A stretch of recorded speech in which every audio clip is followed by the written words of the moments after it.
Hello, everybody, and welcome to episode 30 of the Showbound podcast presented by Axel Watches. I'm your host, Michael Raskin, here alongside Ethan Cardwell. And Cards, not only do we have a big 30th episode for the listeners here, but a big week in Ontario as, we're able to go outside again and get some golf, get some tennis in. So what's up with you? I know you're vaccinated now. Congrats. Yeah, true. I got my vaccine on Saturday, I think. So still takes a little bit to kick in, as we all know. But Pfizer no, gang, baby.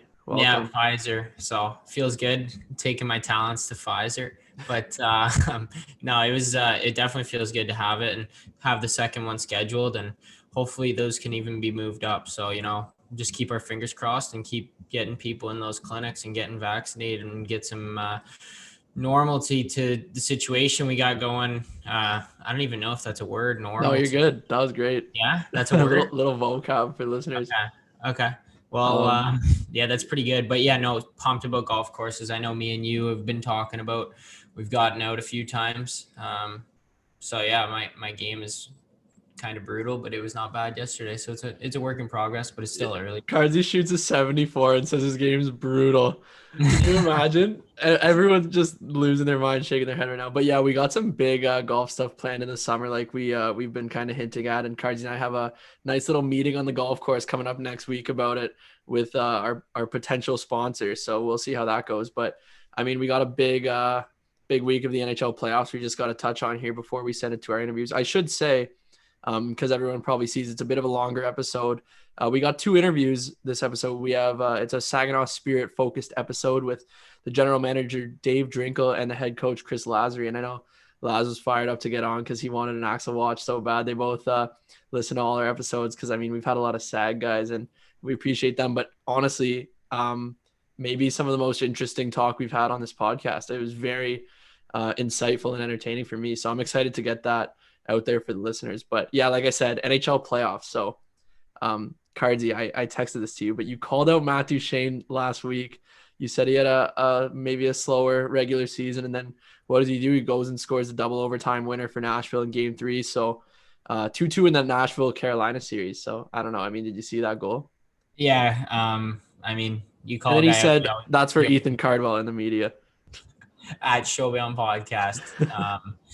But no, yeah, I honestly, man, when you call somebody out, they always tend to burn you. So good for him. A good Ontario boy there. So I'm happy for him. I like the guy as a player and stuff. So I think he's a great player. And if he can keep rolling and they can keep rolling there in Nashville, I think they got a chance. Although I like Carolina on home ice. Yeah, and what do you think about the Leafs and Habs series? I know we don't even need to get into the Tavares stuff and all that, but just a quick one. It's 2-1 for the Leafs right now in the series. We're recording this before Game 4, Tuesday night. So what do you think of that series so far? Honestly, man, I don't think a Canadian team's going to win the cup. I know you don't want to hear that. I know you're a big, huge Leafs fan, but honestly, I don't see the intensity level in the Toronto-Montreal series that we have seen in the, I don't know. The Well, Florida series, like the look at Boston, Florida, look at Washington. Boston. Yeah, they don't have that grit, and I don't think like Matthews won't push back, and he's just kind of laughing it off, and I don't really like that in playoff hockey. I'm more of you want to play gritty, and I think that's where these teams like Boston, I think would beat the Leafs in 4 or 5. You know what? I mean, I'm not gonna say I agree with you, but I definitely understand your point where I mean it is not the same level of I think intensity, the scrums, every whistle type of thing that you're seeing in the American series. And yeah, your point with Matthews, he's kind of just laughing every time someone touches him, which is Mm-hmm. hilarious as a viewer. But no, I agree. You kind of want to see him get in there and rough it up. But moving on, the Edmonton Winnipeg series, it's over now. Winnipeg with the sweep, couple overtime games, and that one was just crazy. Good for Winnipeg. I mean, we said on the podcast that we were both picking Edmonton, and it was funny because we talked about the potential Leafs Oilers series, and we were getting some hate. I don't know if you saw on TikTok and Instagram, some guy was commenting that Edmonton's gonna destroy the Leafs in the second round. We're clueless. We don't know what we're talking about. And Edmonton doesn't even win a game in the first round. So just for those like few people commenting that Edmonton super fans on our TikTok, like, yeah, come on. What are you gonna say now? Yeah, man, that was actually. But if anybody was gonna take down Connor McDavid, it would have been Winnipeg. They're so deep, and their team, I honestly think they got a Hellebuck plays good. They take the Leafs. Yeah, I mean, he is arguably the best or one of the best goalies, like defending Vezina goalies. So Mm-hmm. that's 70% of the battle, they say. And They are deep, and with getting their injured players back, they're looking good. So as a Leafs fan, potentially playing them, that's a little nerve wracking, especially because they kind of matched up well against the Leafs in the regular season. But yeah, moving on. I mean, what about Pittsburgh Islanders? I know you're the Pittsburgh fan, and that's an unbelievable series right now with the Islanders on Tuesday as we record this, leading 3-2 with a big overtime win last night. Josh Bailey, hometown kid here from Bowmanville. So I actually, it's funny because I was playing road hockey the other day, or roller hockey, and Josh's brother walked by, Jordan, and he's like, Cardsy. And then we just ended up catching up, talking for like 15 minutes. I'm like, it was game one when I saw him, and I'm like, you gonna be watching tonight? He's like, oh yeah, I got the fingers crossed. And then sure enough, his brother pots the goal in game 5. So good for him. And shout out to the Bailey brothers for that one. Yeah, and then like you said, one of the most intense series, the Tampa Florida one. That one's just pretty crazy. What do you think of that? Oh, yeah, it's a battle, man. I think Florida has got a chance. Spencer Knight kept him in it. He played well. And He played sick, Tipper yeah. might as well throw a Showbound bump. Tipper leading all rookies in playoff scoring with 4 points. So that's pretty exciting for him. And we'll have to get him on after. Maybe they win the cup. Who knows? They could turn this 3-1 deficit into a win. We'll see. Yeah, and is it 3-2 now, maybe? Well, yeah. It started 3-1. Now it's 3-2. Oh, So yeah. Okay. And then I mean, Sam Bennett's been going crazy for Florida all over the score sheet too since the trade from Calgary. So good for him getting a fresh start. And then Vegas, Minnesota. Vegas is up 3-2 in the series as we record, but man, Minnesota's finding a way to stay in this one. And what we thought might have been a lopsided series is really close. do they play tonight? I don't think they play tonight. I think they play Wednesday. Yeah, they play Wednesday. If you're listening to this Wednesday morning, the series ends tonight. It's Ooh. over. Vegas guaranteed and game 6 guaranteed. Okay. Bet the house on it. Yeah, hammer it home. Lock of the year. And then we got 2 more. St. Louis, Colorado. That was just Colorado absolutely wiped the floor with them. So I mean, And like we said, we both thought them potentially for the cup at the start. I called it at the start of the year. You backed my opinion too, right? yeah, and I do have Colorado going to the cup in my bracket and losing to the Leafs. So Well, you just botched your whole bracket because the Leafs aren't getting out of the second round. we'll see. I mean, we got to get past the first round before we even think about that. And then Bruins Capitals, that had the makings of a legendary series, but the Bruins kind of ran away with it, and good for them. I mean, I hate the Bruins, but a well-earned series win for them. They're the big bad Bruins, and they're back, and they're tough. They play hard. They're running guys. Marchand's a rat. Bergeron's sick. Pasta's unreal. McAvoy. They could win, man. They could really win the cup this year. No doubt in my mind they could. I think the only thing, well, they have a bunch of rest. Colorado has a bunch of rest. And I'm going to go back to my point. I'm going to defend the Canadian series a little bit. The lack of intensity could be due to no fans too. Because those other teams, they have fans. It makes a difference, absolutely. Yeah, those Florida games, full crowd. So like it's gonna play it. Well, not full, but like it's gonna play a factor for sure. I know it's a lot easier to get fired up in the crowd there. So we'll see how the Canadian team reacts when they get out of the north. Yeah, it'll be interesting. First time playing in front of fans in a long time for those guys. But also, I mean, maybe they come out a little less bruised and banged up than the other guys do. So it could be an advantage if you look at it that way. Yeah, for sure. Now, we should send it over to Dave Drinkell, our first interview. But before we do, I just want to mention that Father's Day is right around the corner, and you probably need a gift for a hairy dad. Make your dad proud this year and get him and yourself the Manscaped Lawnmower 4.0. You heard that right, the Lawnmower 4.0, and you can get 20% off and free shipping with the code SHOWBOUND at manscaped.com. Manscaped is the only men's brand dedicated to below-the-waist grooming and just launched their Lawnmower 4.0. Imagine surprising your dad with a sleek, well-designed, and optimized body hair trimmer that says your balls will thank you on the box. Their 4th-generation trimmer features a cutting-edge ceramic blade to reduce grooming accidents thanks to their advanced skin-safe technology. You might ask, how is this Lawnmower 4.0 different from any other trimmer? Well, this upgraded trimmer includes a multi-function on-off switch that can engage a travel lock. This is a great feature for your father or yourself if you do a lot of traveling. It also gives you the ability to turn the 4000K LED spotlight on and off when needed for a more precise shave. You can now shave your balls in the dark. Who wouldn't want to do that? The The Lawnmower 4.0 even allows you to customize your trim through additional guard lengths with sizes 1 to 4. We talked about that last week. If you're using size 4 on your balls, that might be a little insane. The new wireless charging system uses electromagnetic induction, which can help the battery length last longer. Yeah, you heard that right. Wireless charging ball trimmers are a real thing now. Have you ever seen a nose bush sticking out of your dad's nose? Well, the Weed Whacker nose and ear hair trimmer is the best nose hair trimmer on the market and the perfect gift for your pops. They also have other amazing products like cologne, crop mop, ball wipes, crop reviver, ball toner, and crop preserver ball deodorant. For all the females listening, you'll appreciate this part. Manscaped products are cruelty-free, paraben-free, dye-free, and vegan. I mean, everyone, not just females, can appreciate that. Get 20% off and free shipping with the code Showbound on manscaped.com. Get your dad a gift you know they will use. That's 20% off with free shipping at manscaped.com and use the code Showbound. Don't forget you came from your dad's balls. Show your home some love with Manscaped. Wow. That was a legendary read. Actually, shout out to us Cards for officially signing a 3-month extension with Manscaped. So Yeah, might what a have big to throw deal. it No, out. shout out to the listeners because they wouldn't want to, keep supporting us if you guys didn't support them. So we got a good little supporter group of us and Manscaped that's kind of carrying us forward here.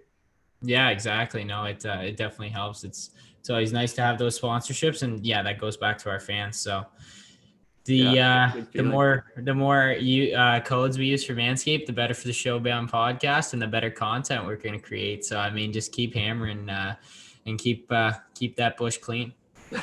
And they're sending us some more stuff Cards. I sent you the picture, but I mean, we might have like every Manscaped product now, and they're all just so sick. It's Oh, actually awesome. I show my friends and stuff. Like everyone's pretty jealous. it's unreal, man. I love this stuff, and I mean, we're just super lucky. Like we said, we have 3 great sponsors, and Gavin, Manscaped, and Axel Watches. I mean, just keep supporting us and kind of helping us through and keep making good content. So without them, this wouldn't be possible. So shout out to them. Exactly. And now let's send it over to Dave Drinkell. All right, Drinks, welcome to the pod. Super happy to have you on. No, I appreciate you guys having me on it. Definitely, you guys are doing very well, fun to listen to. And I was just telling Rask that when I'm driving back and forth to Saginaw to Barrie, where my home is, it's fun to listen to you guys and listen to our former players and their stories. It kind of brings you back to the couple of years ago when we had a good run there. Yeah, definitely. And I know we're going to get into that probably in a little bit. But what's been going on with you lately in a long off season as a GM, kind of just trying to stay busy and then upcoming into the OHL draft here soon? Yeah, it was a very obviously tough off season and it didn't end the way anybody wanted it to. But right now you turn your attention to the draft. Very unique year. Every GM's in the same boat. We're watching a ton of video. Any video we can get our hands on, any information we can get on these prospects. You really have to feel for them. Not being able to showcase themselves the best they could this year and not watch them play minor hockey. But we're doing the best we can. We feel like we're prepared for it. We're picking 15th, and then it should be an exciting night. But it's one of those drafts that's going to be very unpredictable, and it'll be fun to see it unfold. Yeah, definitely. And I kind of was talking about it with you and a little bit with Rask too. And this is a year where we could see a late rounder who didn't maybe get seen so much. He didn't maybe get out to the showcases that they had in Ontario, just kind of a sleeper pick who turns out great. And for guys maybe you haven't seen, what are you kind of looking for? Well, I always say one team wins the draft, right? And why not us? It's going to be, 2 years from now when your team's built around these 05s and 04s, they're going to be key parts of your organization. You got to make sure that you draft well. A big part of it is developmental, like the developmental side of things and how we kind of run things in Saginaw and Chris Lazary and the job he does, but getting the right pieces that fit. And the problem with the showcases were great, but it was kind of the same guys there all the time, the same top 60 guys. So you didn't get a wide variety of guys that you might have gotten in the later round. So again, you're calling coaches, you're using connections, you're trying to find out the best you can on their character and their background and their skill set. But a lot of it is unknown a little bit to you, but you're, again, trying to dig up as much info as possible. Just to kind of follow up before we move on about the NHL draft, for example, a guy like Cardsy, I want to know how much do you think his NHL draft could be affected or like any OHL players NHL draft could be affected, the ones specifically that didn't get a season in? Yeah, I think it will be affected quite a bit. But it's funny talking about Cardsy. I'm still getting calls from NHL scouts on Cardwell. And the funny thing is, a lot of the calls I get on them are, when you traded them, was there an issue? And I know we'll talk about that later on the podcast. Like, no, there was zero issues with Cardwell. Like, you'd be getting a hell of a kid, a hell of a player. But it definitely affects. And I feel terrible for guys on our team like Josh Bloom and Tristan Lennox and T-Bone Codd. And, you look back at last year's draft and what Evangelista did from 16 to 17 and what Tyson Forrester did right there in Barrie in 16 to 17. Like, would that have happened to one of our guys? Would that have happened to other guys in the league? And for sure it would, because it happens every year. But unfortunately, they didn't get a chance to showcase themselves. But, we're sending video to NHL scouts and GMs. Laz put together a video package for Bloomer and Codd and Mancini and Smitty and Lennox, and we're sending those out to scouts all the time. And they're really well done. And obviously, you guys know Laz is very articulate in how he does things. And we're getting a lot of positive feedback. So we're trying to push our players the best we can, but it is the unknown. It's like us in the OHL draft. We're drafting guys a little bit unknown, but at least they had the chance to watch these kids at 16 in our league. No, exactly. And you said it with the people stepping up in their second year. The Forrester example is a good one that I know our listeners are aware of. But yeah, it's the confidence. We talk about it every episode, the confidence coming back in your second year that really carries you and can make you, so much of a better player. But I want to kind of take it back through your career in management and hockey for a bit before we kind of get into what's been going on with Saginaw. And I know you mentioned before the podcast, you spent a long time in Barrie. You spent 9 years in Barrie for the Barrie Colts organization, starting as an analyst to video coach to assistant GM. So I just want to know, how did you end up kind of getting your first job in the Barrie Colts organization? Yeah, well, I grew up just north of Barrie, a little town called Elmville, Ontario. My family still lives there. I still have all my friends from back home. We're really close, small community up near Wasaga Beach. But I grew up a Barrie Colts fan. Like, I'm in 82. They came in the league in 95, 96. So I was at 13, 14 years old when the Colts came in, and they had some really good teams back in the day. And, always had a dream to be a GM, always had a dream to work in hockey. I went to university and took sport administration in Laurentian and Sudbury. When my degree was done, I came back home and I just cold called Barrie because I knew Jason Ford, who was the media relations director at the time, had taken the same program in university as I did. I came in, met with him. I started volunteering the rest of that 2005 year, 5-6 year. The next year, they were looking for a guy. Marty Williamson was the coach, and then I brought Marty in the podcast. Marty was looking for a guy, and to credit to Marty, like, you talk about analytics now, he was a little bit ahead of the curve. He wanted a guy up in the press box tracking where shots are coming from, what kind of shot opportunities they were they high danger shots, all these type of things. And back then, you kind of did it manually. So I would travel with the team, do all these stats, relay them down every intermission, and kind of help him any way I could. And then I got promoted to video coach. And when I got into the video coach role, I really got a lot of help from Daryl Woodley, who was the head scout at the time. I really wanted to keep working my way up to management. So I started scouting tournaments with him. He was unbelievable, took me with him everywhere he went that I wanted to go. Really helped me sharpen my eye for judging talent. Got in on that. And then as Jason Ford moved his way up from media relations director all the way up to GM, he kind of kept bringing me along with him. So I owe a lot to Jason. And then eventually I became the assistant GM. And then I was in the meetings with, Dale and Howie and Jason and contracts and really heavily involved with the draft. And spent 4 years in that role, and I was lucky enough to get interviewed by Saginaw. And fortunately for me, it was my only ever GM interview, and I got the job, and I absolutely love it. And here we are in year 6 already. It's pretty crazy how quick time goes by. Wow. I mean, that's crazy to come up. But before we even get into Saginaw, I'm curious, as the assistant GM in Barrie, what's like a day in your life like? I imagine a lot of it was scouting, right? A lot of it was scouting. Yeah, it's funny because the beauty of this job and being an assistant GM or a GM or working in hockey, it's not monotonous. It's not the same thing every day. You deal with some issues that come up. You are dealing with a lot of teenagers in the OHL. You're working a lot on scouting reports. I was fortunate enough with Dale as the head coach. When I was the assistant GM, he would let me jump on the ice every day and I'd push pucks for him. So that was a little bit of fun to get away from doing reports constantly for, 8 hours a day. You go down the ice for practice, screw around with the guys, have some fun. But for me, it wasn't screwing around. It was really listening to Dale talk, structure, systems, what he's looking for. And I would always analyze that back to how I'm scouting, what my head coach wants, what we're looking for in the organization, and just to be involved with it. But it varied day to day, but you're right. A lot of it was scouting. A lot of it was relaying information back to Jason. and just doing whatever I could on the hockey operations side to help try to build a winner there. And no, I guess those push and puck sessions paid off because Rask, I got to tell you something funny about Drinks. He's got probably the most accurate shot of any GM or player in the league. So when I was in my first year, and I think this was my first year, and I was just on a scratch skate or something, and this happened a few times, and I would just be out there hanging out on the ice, and Drinks would come on. And I'd be like, "Okay, let's play some posts." So we'd go shoot for all 3 posts. And I think like 2 or 3 times in a row, Drinks just hit one post, crossbar, other post, done. Like it takes me like about 12 shots. This guy's 3 and out. So most accurate shot going in the OHL for sure. Got to lead by example.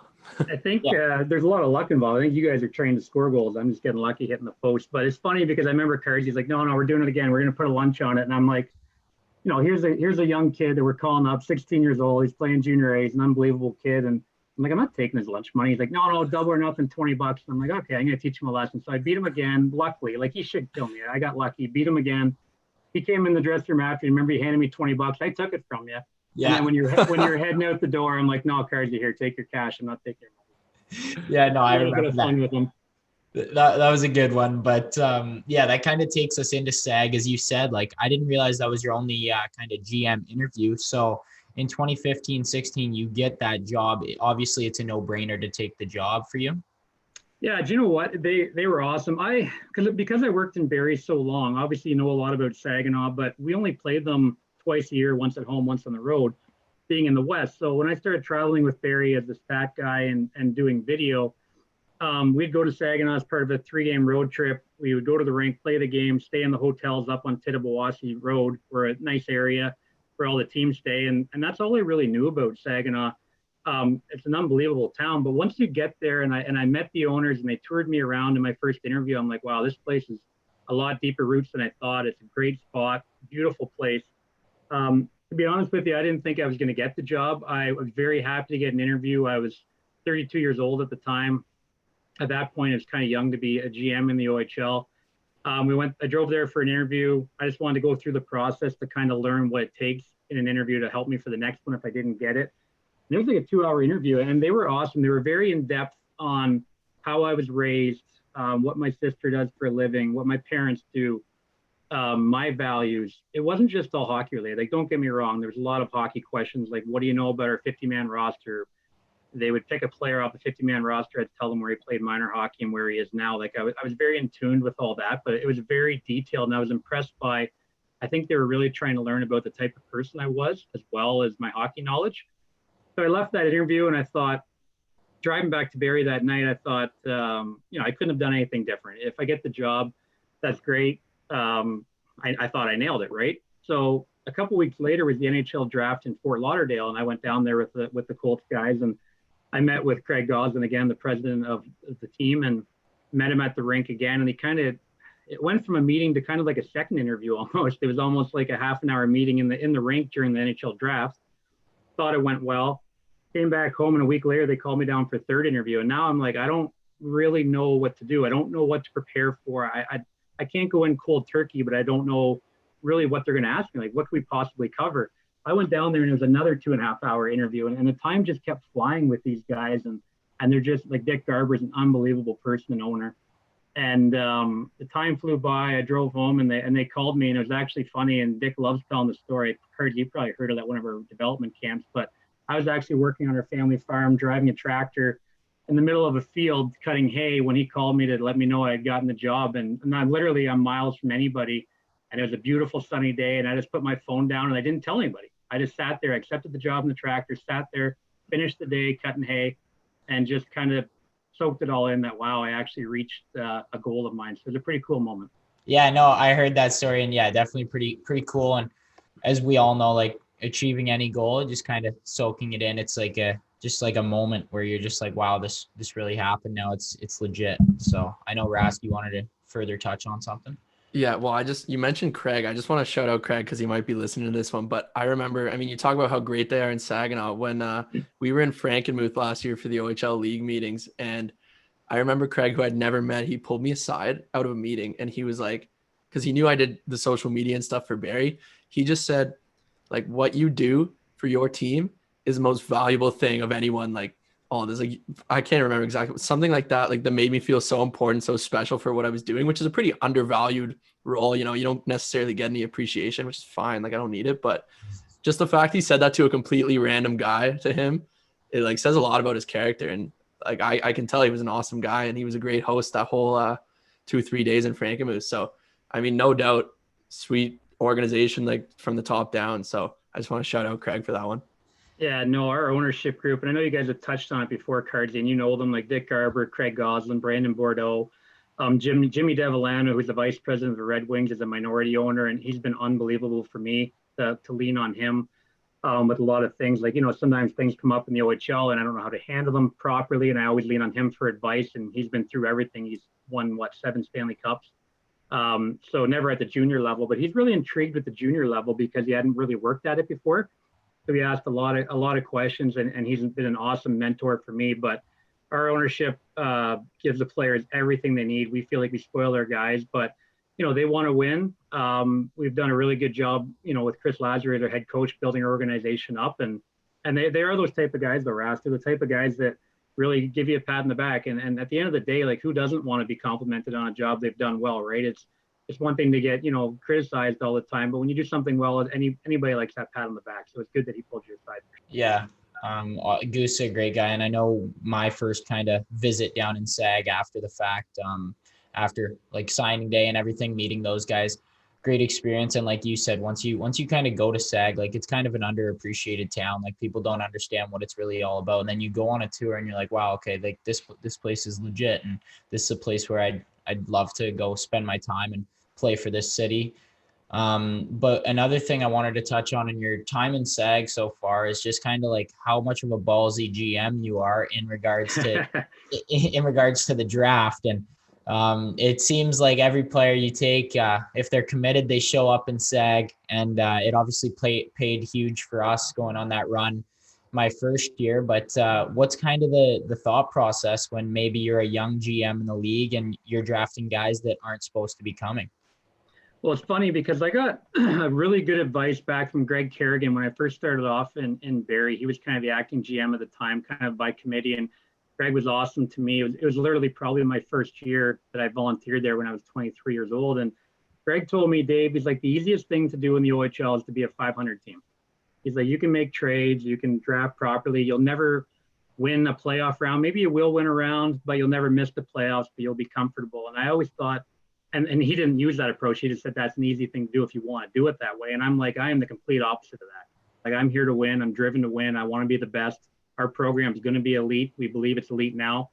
You know, everybody talks about the other good programs in the league, and there is a lot of good programs that we feel we are elite and we are the best, and we're going to keep trending that way. So I was very driven that way, and I always took that advice to heart.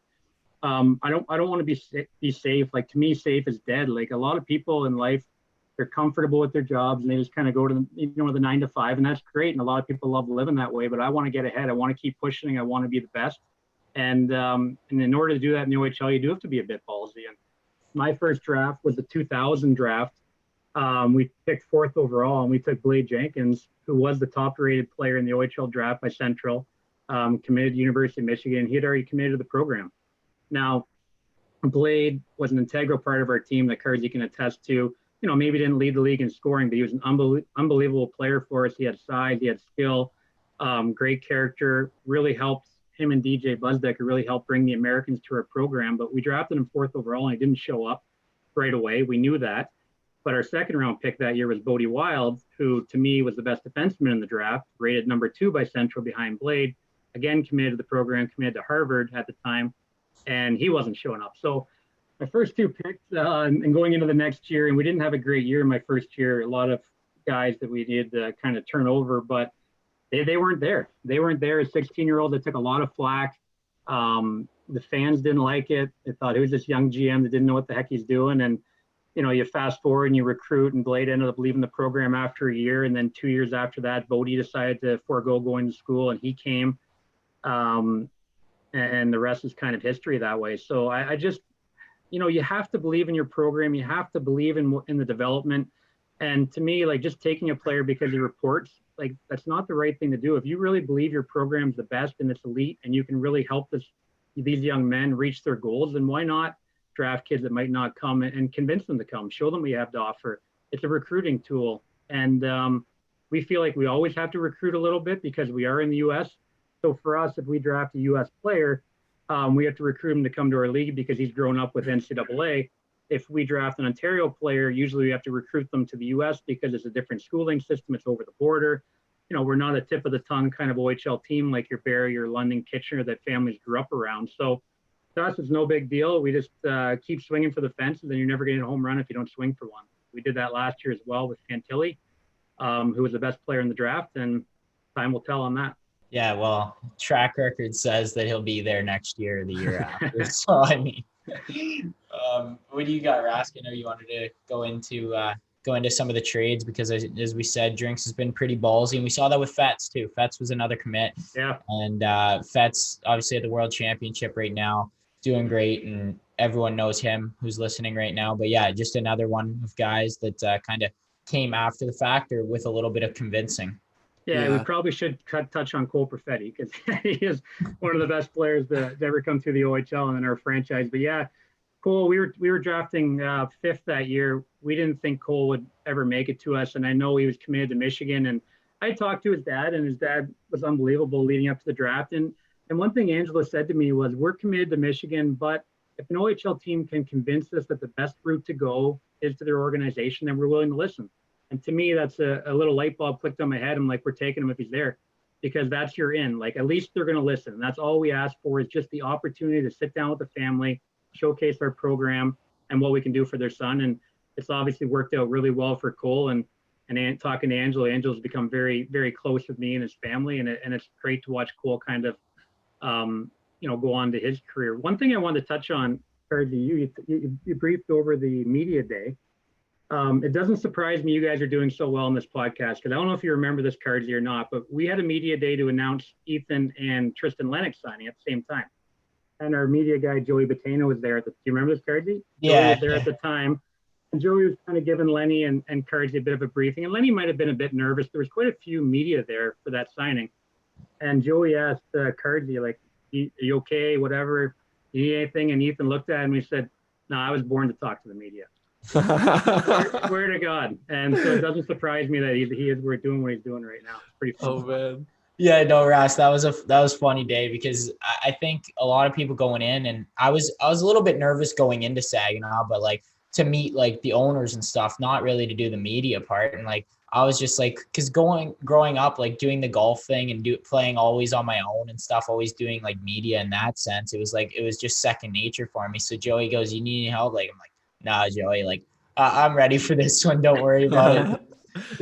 That's too good, Cardsy. I mean, you have that confidence. Everyone knows it. Like, so to hear Cardsy when you look like you're 7 years old, your first day in the OHL, and you got the confidence to say something like that. That's you, man. If there's ever a sentence that describes you. Yeah, no, it was a funny day, but that was another sweet day in Sag. And I mean, that was kind of cool day for us when we showed up, got treated first class. We were in like the limo buses. I remember my family and I were driving around with drinks and just kind of seeing the city for the first time. And like I said before, that's kind of when it clicked, like this making the right call to come to Sag for sure. Yeah. Well, yeah, let's get into a couple trades. The first one, before we even talk about Cardsy, because I know every single fan question was about why you trade Cardsy away, but do you have any trades that come to mind as like your worst trade you made or your best? And there's no doubt, I mean, like you're going to make some bad trades. You're going to make some good trades. It's part of the game, but do you have any that really stick out in your head? Maybe some people think I've made some bad trades, but there's always trades that there's more behind the scenes than people know what's going on. Maybe a player's wanted out and I don't publicize the guys that want to be traded or the guys that are demanding trades or what's going on behind the scenes. So at the end of the day, it's all about the guys and I'm going to protect them no matter what. So I'll take the heat if I trade a guy and the fans or anybody outside the organization thinks it's not the right move. I'll just take that heat and move on. That's part of the job. But, early on in my career, I made some trades like trading Mitchell Stevens, who was a world junior player. And all I got back was draft picks. But, I got 4 seconds, 2/3 for him. Those picks turned into guys that helped with our run. Dylan Sadaway was a guy I traded my first year to Barrie. I got 9 draft picks for him, 4 seconds. 2/3, 2/5, and whatever, like a lot of draft picks. And I took a lot of flack that way, but I was a big believer in building through the draft. And that's what we did when I was in Barrie. And that's where I learned it through Woodley and Jason Ford. So I knew I had to get a lot of draft picks in here, high ones, to be able to draft your core. And then when you need to supplement that core with trades, you have the picks to be able to do that. And I would say those weren't bad trades, but we didn't bring a player back. So that was tough on the organization in those two deals. And then good trades. Like, I don't know. I just feel like I don't want to be the guy that wins the trade. I want to be a guy that is a fair trading partner for other GMs around the league. So it helps me out. It helps them out, because if you're trying to win the trade all the time, all you're doing is alienating another GM, and you won't ever trade with them. So yeah, you might win one trade, but next time you go to trade with that team, they're not going to move him to you, or they're going to go somewhere else. So for me, having good trading partners over the years, it's really helped. You know, you look at the deals I made with Mississauga and JR has been really tight with me, and the deals he's made, you know, getting Tippett McLeod, but they got good young players and picks back. Dealing with Marty and Jason and Barrie, and now with Adam Dennis in North Bay. Like, I just want to do fair trades for everybody that, you know, can help them out. So next time they're looking to move a player, move draft picks or whatever, I'm the first kind of name they want to call. And I feel like we've done a good job about that. But to me, that's just about being honest. It's like life in general is about connections and relationships, and hockey's no different. So the better strong relationships you have, the better trading partner you might have. Yeah, very well said. I want to know now, I mean, everyone does, how did the Cardsy deal go down? First, take us through kind of your end of it, because we heard Marty's side of it a few episodes ago, and I guess maybe an explanation on why you made the trade. I mean, you know, you brought in some good players. People seem to forget Suzuki came back your way. But yeah, let's take us through that trade. Yeah, I actually was listening to that podcast with Marty after you guys did it, and I called Marty right away. I was like, I don't know if that's the way it went down, Marty, and we were both laughing about it. But no, I was, and Cards can attest this, I was dead set against trading Ethan. I was coming back. We had a great team. You know, even in September, teams were, when you start kind of figuring you're going to be a team to load up and other teams are going to be selling off, everybody asked about Cardsy, and there was an end of conversation. I wasn't doing it. And you can ask, his agents would call, are you going to move Cardsy? I'm like, no, I'm not. Like, I was dead set against. So Marty wasn't lying on that front. We had talked a lot about a bigger deal that didn't work out, but again, it involved Cardsy, so it was non-starter. And right up to the night before the trade deadline, it was a pretty big deal, right? If you look at it, there's a lot of players involved, there's a lot of draft picks involved. People thought we worked on that deal for a long time. We talked the night before the deadline, and I said, nope, not moving Cardsy. So I went to bed, and I'm like, I might not do anything tomorrow in the deadline. I had some other teams I was talking to, about other players, not Suzuki, because they wanted Cardwell so bad. Marty called back at like 9 a.m. or 8:30 a.m. one last time. You know, he kind of said, well, if we put in the rights to Ryan Beck, and Beck's a Michigan kid that was committed to Denver, and our goalie coach had worked with him. And I didn't know if Beck would come, but then you start thinking, well, if I have to give up Cardwell, which I didn't want to do, then at least Beck's an 02, same age, skilled player.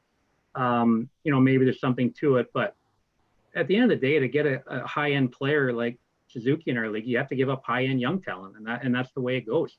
It's unfortunate. And, you know, at Barrie this year, if they're going to be the team that I think you guys are going to be, Cardsy, you might see some young players from your organization leaving to bring in more higher end talent. It's just the cyclical way our league goes. So said he would throw in the rights to Beck, and we did some homework. We ended up, reluctantly, I did it. And it was the toughest day that I've ever had as a GM, and Cardsy can attest to this. Like, everybody thinks trades are fun, and they can be at times because you're loading up your team, but nobody sees Cardwell coming in my office, shutting the door and hugging each other and crying.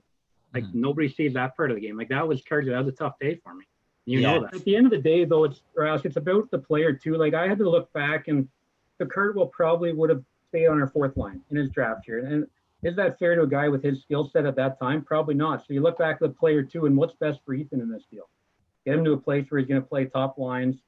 You know, continue that. I have a great relationship with him, so it's not like when you trade him that we're not going to be, you know, tight down the road. And obviously you guys brought me on the podcast, so I guess he doesn't hate me, but it was a very tough day, very, very tough day. But when he goes, I'm not the type of guy, when I trade a guy, you don't root against him. You want him to do well.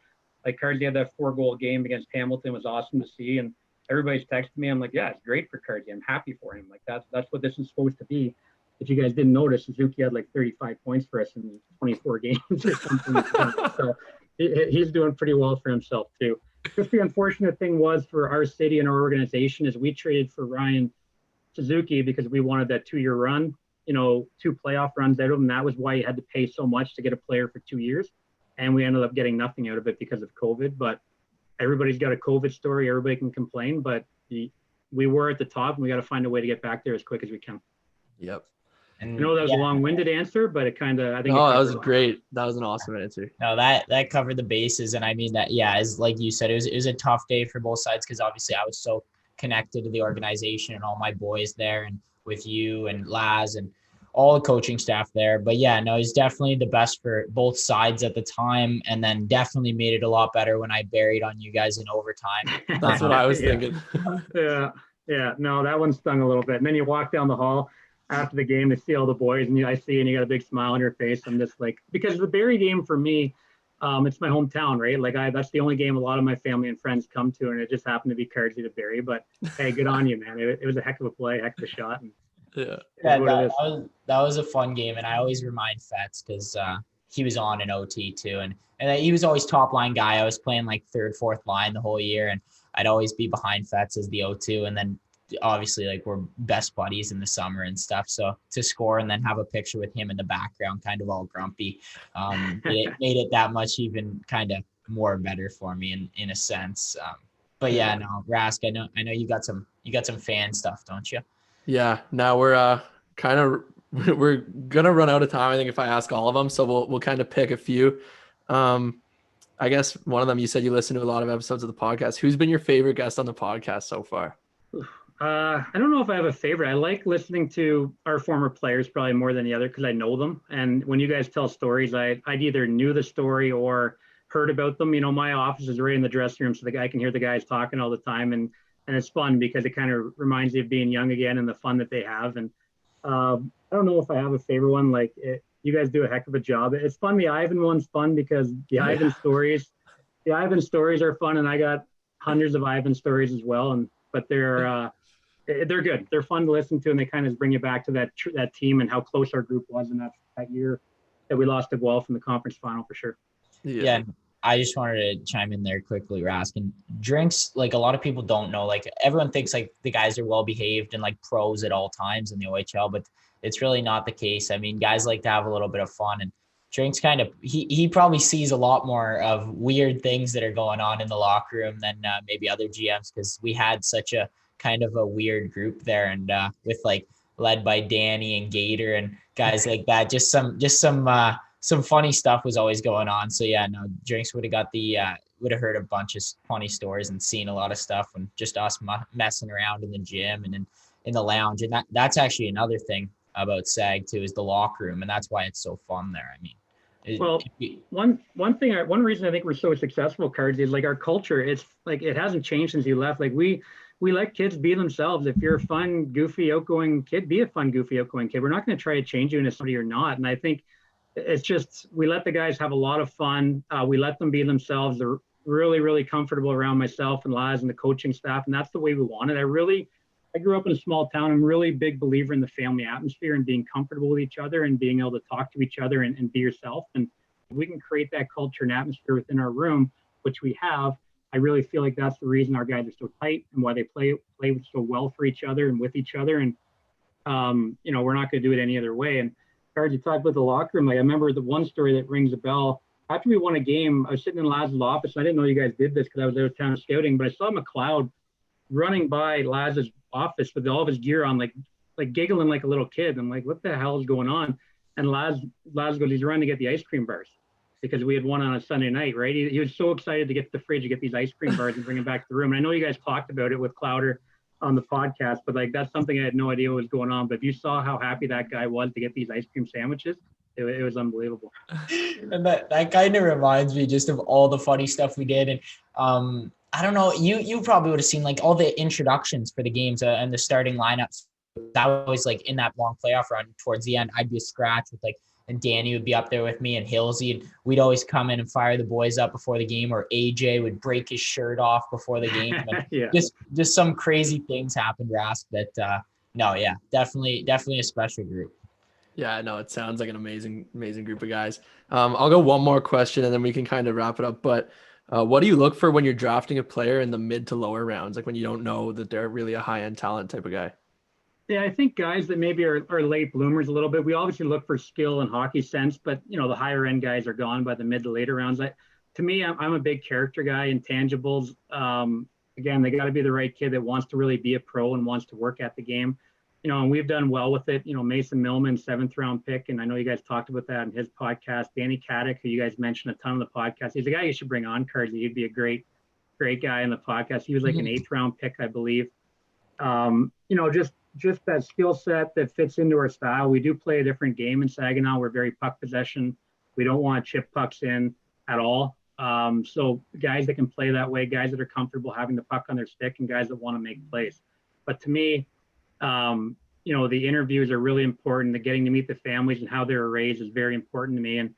And one thing we didn't touch on, Cards, is the interview that I did with you for your draft here, and Rask should know this. Up until you got some challenges now, Cards, because there were some good ones this year. But up until then, Cardwell was probably, if not the best interview by far I had ever done. And that goes back to my time in Barrie, and I've been doing it for 10 years. But we interviewed, I think it was Angelo Nisado and I, right, Cards? Yeah. So Angelo is our director of player development. He came in and interviewed 4 or 5 guys in a hotel room in a conference room outside of Oshawa, and brought Cardsy and his family in. And I was so impressed with Cards, just the way he spoke to adults. Like, he was talking to us like he had known us for years. And when he left that room that night, and his family was awesome. Like, his parents were unbelievable. I'm like, that we're drafting that kid. Like, no matter what, we're getting him. So he was a big target for us in the draft that year, and it ended up working out. And I think your brother did like a little thing, Cardsy? Like, he kind of wanted you to be in Saginaw too, if I'm not mistaken. I think, well, after that interview, I know, like, I'm American, dual citizen. Kind of everyone knows that. And like, I have roots in America, family going back there and stuff. So for me, after that interview too, just kind of like meeting with you guys and realizing like, wow, like, this is like, that's a place I want to go play. Like, I would love to go to the States. Not a lot of people want to, but I'd love to. I felt so comfortable.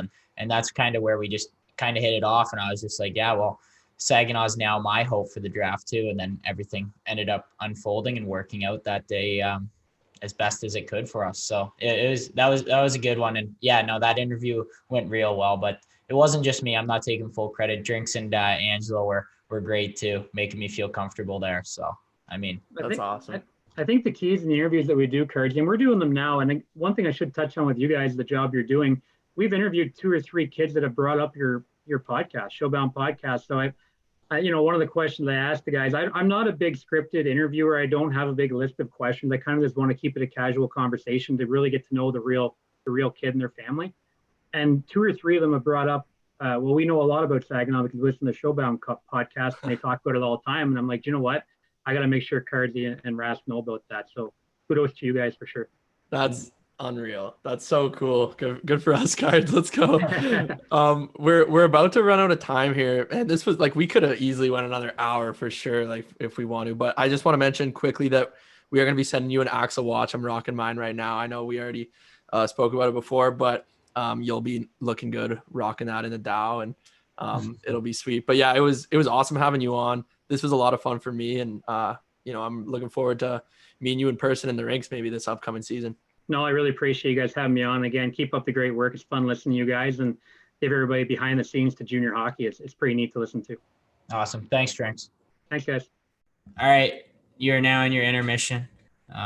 You get a 5-second break, and now we're into the Chris Lazary interview. So here you go. All right. And to follow up Drinks, we'll see what he can bring to the table today. I know he's getting his Axel watch, so he's super excited to be on. Welcome to the pod, Chris Lazary. Thanks for having me. I am fired up about the Axel watch. I thought I was getting the other little gift you guys always promote too, the little nut shaper, but hey, no, you got the facial hair, so you got to keep growing the bush everywhere, I guess, until Manscaped steps up. But no, what's been going on, Laz? I see you're in the office right now, so I know you said a lot of hard work going on, so still kind of keeping up in this off season. What do you got going on? Yeah, I think like for a lot of coaches, probably this is one of the main times for gathering ideas with the World Championships going on. Obviously, you got every country plays a different style. There's some unique things you can pull from there, and just how I am with the video, staying up to date with the NHL rules and just what's going on in the playoffs, just trying to continue to build the catalog. But don't kid yourself, I'm on the golf course more often than not, working probably more on my game there. I'm absolutely addicted. So That's good. You, from what I've seen in years previous, you needed a bit of practice, but you said you got some new sticks now. So I mean, we'll see next time I get out with Laz how much improvements he's made. But Rask, I'll let you get into kind of the coaching side of things here. Yeah, quick question that just kind of came up since you mentioned the video stuff. I know as a player, players are always looking for video. That's the way you improve. And as a coach, I mean, how much are you watching video and seeing, what players are doing and how you can adapt that to your own coaching style? How do you look at video that way?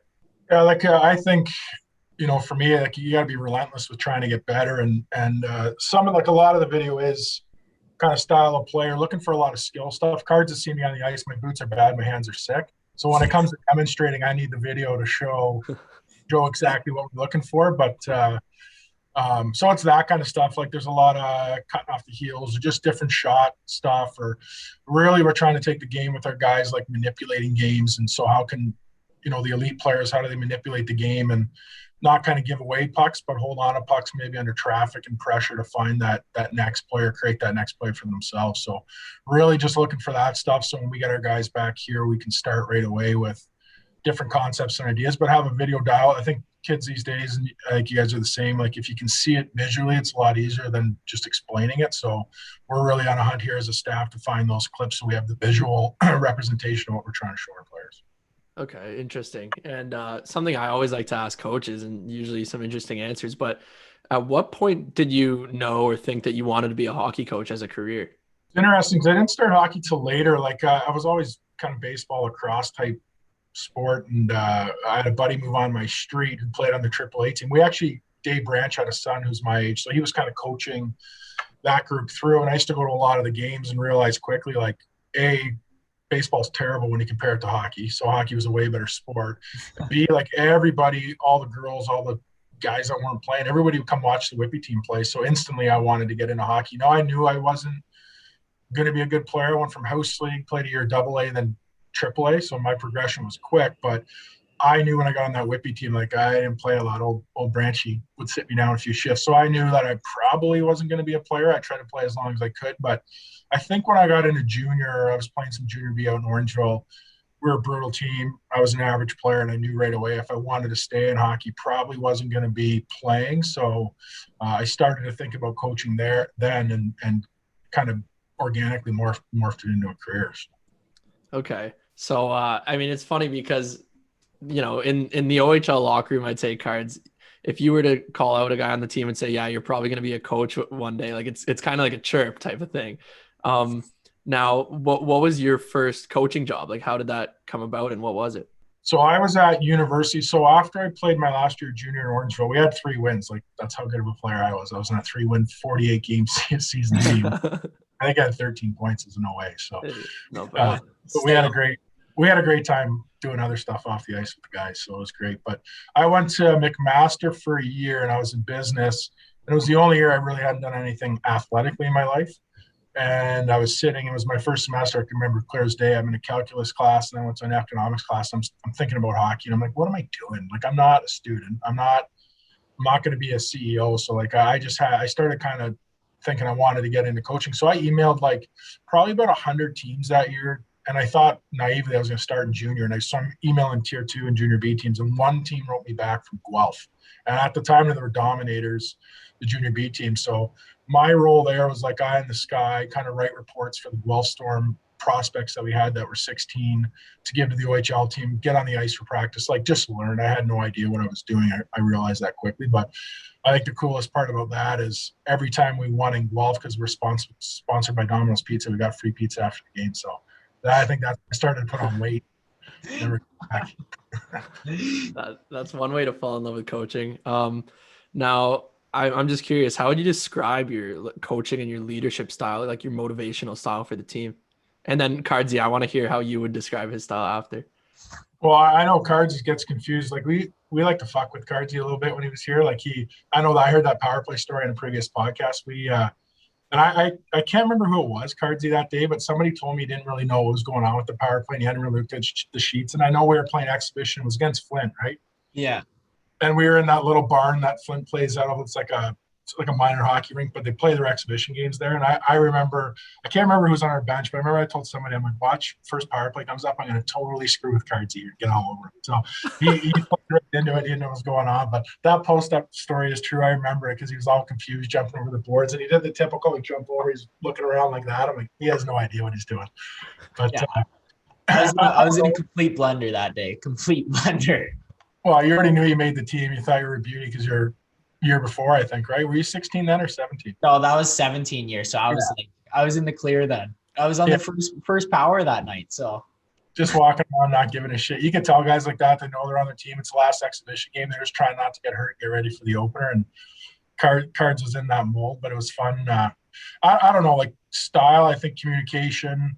Really, I don't know what Cards will say, but we try to give a lot of ownership to our players and what we do.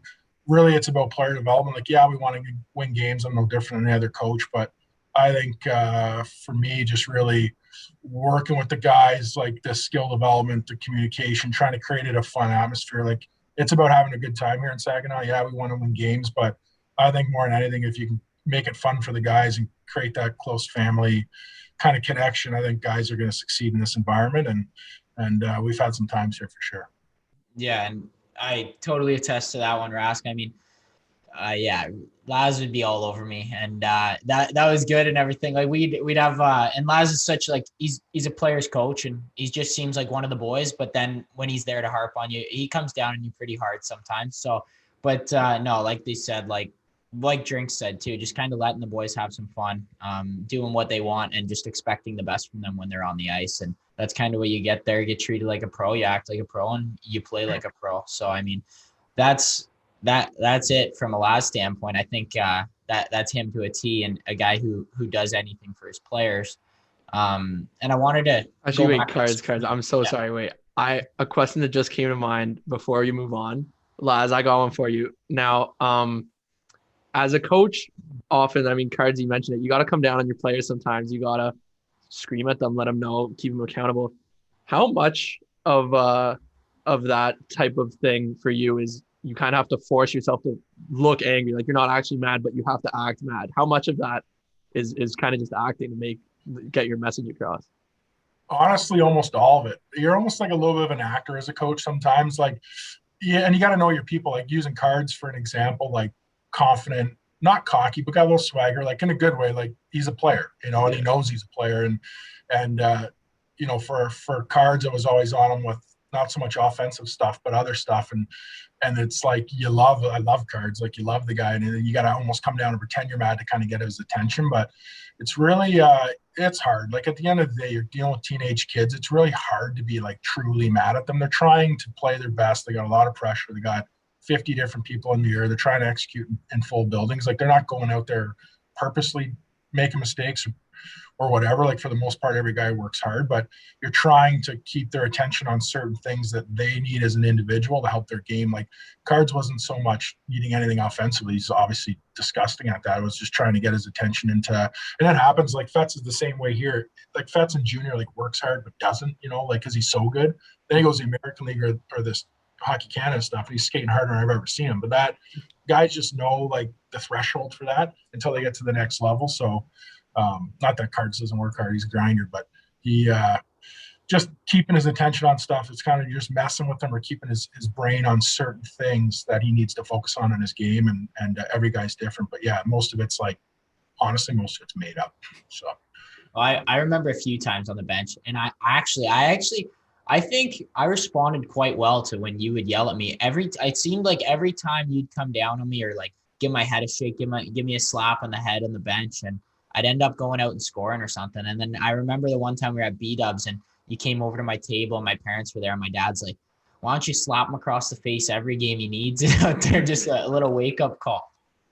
Yeah, no, and I remember that. Like your dad played hockey, right? He gets it, and I don't know, like at the end of the day, you love your players so much, and all you want them to have is success. Like, what their goals are, what they want to do as individuals. Obviously, they want to win as a team, but you care so much about your guys that you have to sometimes poke and prod and push them and almost, again, get angry at them. So they're trying to work towards things that they need to work on to have success at the next level. And that's what it really is. Like, there's certain things that each player needs, and And again, because you love them so much, you just want them to have success. And you're not doing it because you're trying to be a prick. You're doing it because at the end of the day, like coaches that are coaching you, they care about you. If I just like, for an example, with Cards, just go down and say nothing to him, let her do whatever he wants. Things are going the other way, and just kind of, well, I don't want to get in his face. Like, do I really care about him? Probably not. So, but I think yelling, like, I don't know if we really yell. Sometimes we do, but most of the time it's just like firm talks, right? It's like a parent talking to his kid, like you be firm when so they know you're being serious about what you're talking about. But there's times when a guy like Cards does cool shit, you're over there like having a time with him too, like celebrating the cool stuff he does. So it's both ways. Yeah, and I mean, we're gonna get into a bunch of SAG stuff. I mean, probably funny stories are gonna come up and stuff. We got a bunch, so. But before we do, I want to kind of jump back to Sarnia for you. So that was kind of your first big step in coaching, kind of getting your place in Sarnia. And how was your time there, and kind of what'd you learn there as your first step? It was eye-opening for sure. Like I was trying to so I started coaching like probably 21, 22. And since the day I started coaching, I was trying to get into the OHL. It took me a decade to get in there. So really, like at first, it was just so cool to be in the OHL, grow up Oshawa area, watch the Generals play, like, diehard OHL fan. So finally getting the league was pretty cool. And I learned right away, like I thought I was ready to step in and be this great coach. I thought coming out of junior, because we won a championship in junior B, I was like, I could be a head coach in the OHL. Like you get there, like, no chance. Like there is so much to learn on ice, off ice, players, European players, agents, like NHL teams. There's so many things you've got to learn as a coach in the OHL. But Sarnia was great because I worked under Trevor Letowski and Andy Delmore, and Lutz, who's now the head coach in Windsor, like best guy ever. Like literally the best guy ever, and treated me amazingly and gave me a lot of opportunity and a lot of rope to figure it out. Like he wasn't all over me. He kind of let me grow and took my input on stuff and, get some board time in practice. And Delhi was like maybe the funniest guy I've ever been around in hockey. Like, 20-goal guy in the NHL as a defenseman, a legit player that still practiced, I think, like he was a player when he went out in Sarnia. So, but we learned a lot.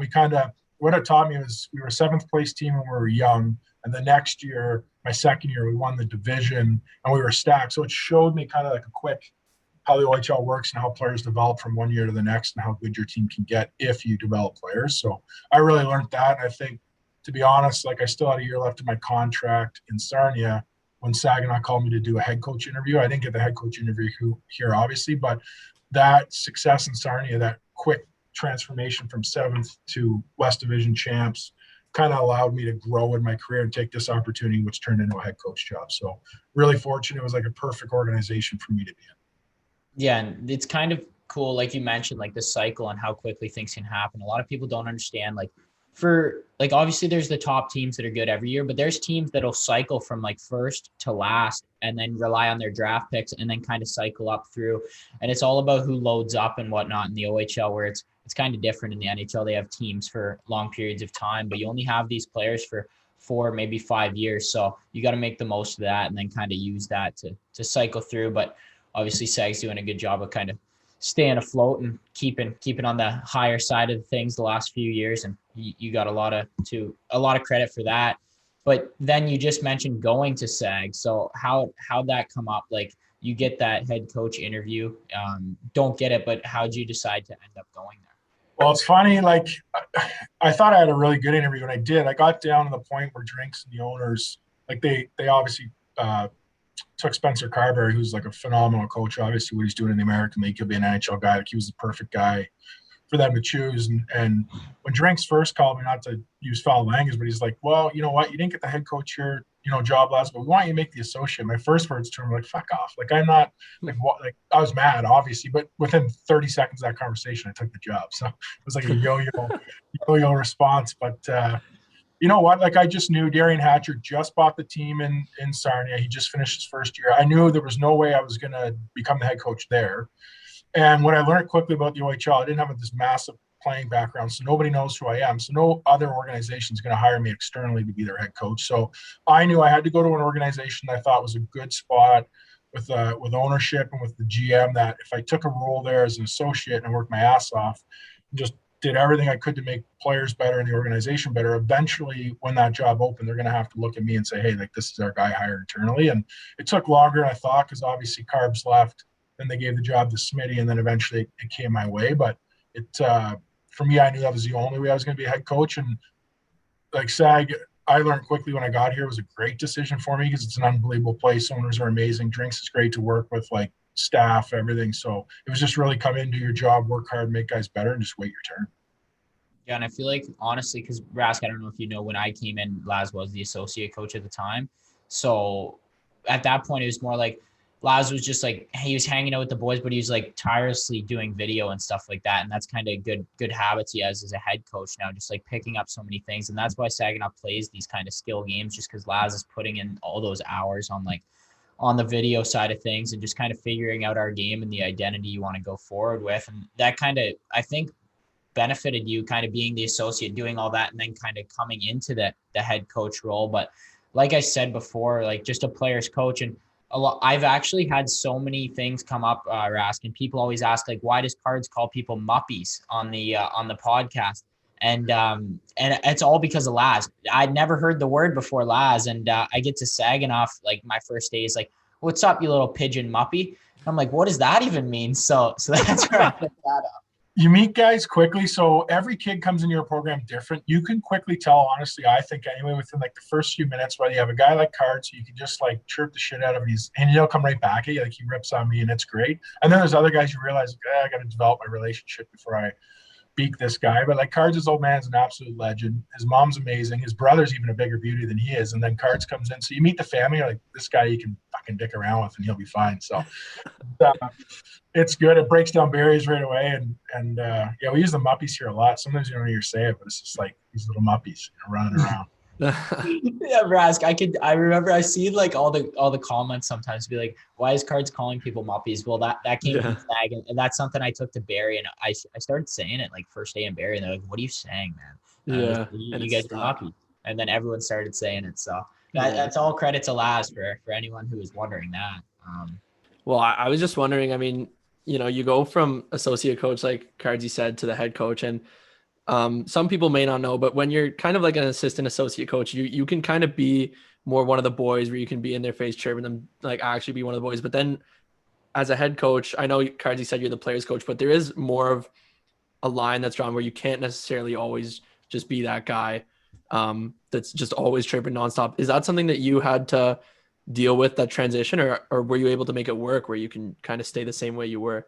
Yeah, I've always disagreed with the belief that a head coach like can't have any fun with his players, can't have, there's got to be this like distant relationship so they're afraid of you. And I don't believe in that. I think what we try to do here is we try to make sure guys can be themselves, have a ton of fun, but they have to know, like, when it's, like whether it's a game time or meeting, or there's some sort of like serious message in practice, like they have to know that it's time to fucking dial in. So we're okay with, for me, especially as a head coach, like I'm okay with that different relationship, because I think guys quickly know, like you can tell right away, probably by my face. I don't know how Cards knows, but when I walk into a certain meeting, like I'm either dialed or you can tell it's like more relaxed. And we tell our guys all the time, like you just have to recognize when it's time to like dial your shit in, or when it's time just to be yourself and we're just having fun and doing whatever. Because the season's so long, I think the way of coaches now, like just being hard asses and trying to make kids afraid of you, like I wouldn't respond to that. I don't know how other kids will.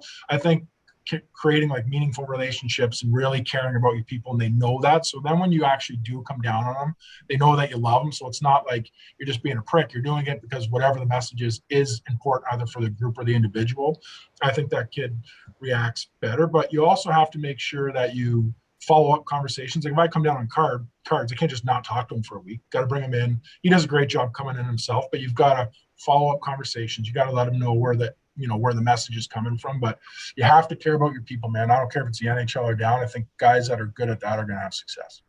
Yeah, and like you said, just kind of like when you come into the meetings, I remember there's a few times where the boys would know we're in and we'd just be sitting we'd sit in the video room, and typically Laz would always be in there early when it was like a funny games interview, if we're just going over video or something, but he would always come in like after the fact, and we'd always be in there, I feel like.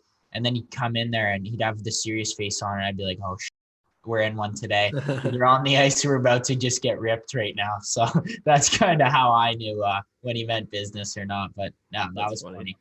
Yeah. I would think, though, Cards, like those meetings, like I never went into those meetings yelling and screaming. It's just like guys knew it was like, okay, we've got to absorb whatever the message is here because it's meaningful. It's not like, even it's just whatever it could be. It could be anything, like a tracking thing or even an ozone thing where we're just doing dumb shit. It's like, yeah, we want to be an ozone team, but we got to absorb information. So I think, yeah, sometimes cards picked up on it coming in later. And the reason why I would come in later and those, so guys can see right away, like your body language or like just to look at you, like, oh, this is a serious one, where sometimes we're waiting for a meeting to start. Like Cards has said, I'm in there earlier, but we're like throwing up video of, again, to talk about card might be something totally ridiculous you did. And we're just kind of having a laugh about it. And guys start beaking and creating that again, like having fun. And then the message that day isn't serious. Like, it's just kind of like, hey, here's the point of today. Let's go have some fun. Yeah, I know that kind of reminds me all the clips that we'd show of like Jacob Goldowski just doing ridiculous stuff. And this is actually a funny thing too, Rask. So I was in my 16 year and then Laz was the head coach once I came up like full time. And I was on heater a bit and I scored a goal and it was like, the game was like 5-0 or something. And I touched ice. And so the next day in video, Laz is like showing our game clips. And then he just kept replaying me touching the ice after I scored in a 5-0 game. He's like, look at this muppy, just touching the ice all cocky. It's 5-0. Relax, kid. I do remember that.